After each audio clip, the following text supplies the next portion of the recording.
দেখানোর একটা প্রতিষ্ঠিত একটা উদাহরণ আর কি, একটা সুযোগ। যদিও অনেক বাতাস 50 থেকে 55 কিলোমিটার থেকে হচ্ছে, কিন্তু আকাশটা আবার খুব সুন্দর দেখার মতো। একটু দেখাই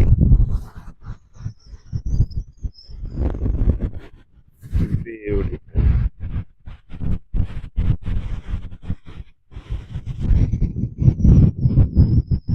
আমরা যখন পাবনাতে বড় হই তখন বাতাসের সাথে খুব ঝড় বৃষ্টিও থাকতো, নারিকেল গাছগুলি একদম ভেঙে ভেঙে মনে হতো যে ভেঙে পড়তো। এই গাছগুলি আমার খুব শক্ত, তো ও শক্ত পায়ে দাঁড়ায় থাকে।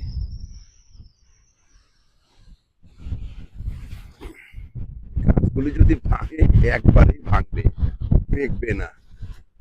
নেচারই এরকম। নর্থ আমেরিকার গাছগুলির ভিতরে যে আঁশগুলি ওইগুলি একদম সোজা সোজা উঠে গেছে, যার জন্য ও এই ধাক্কাটা, ল্যাটারাল যে ধাক্কাটা বাতাসের, এটা খুব ভালো সইতে পারে। আবার এই গাছগুলি যখন আহ, খড়ি হিসাবে মানে যখন পোড়ানো হয়, কুড়াল দিয়ে কাটার জন্য খুব মজা। ওই এক আঁশ বরাবর আস্তে করে বাড়ি দিলে চাপ করে চলে আসে। ইন্টারেস্টিং।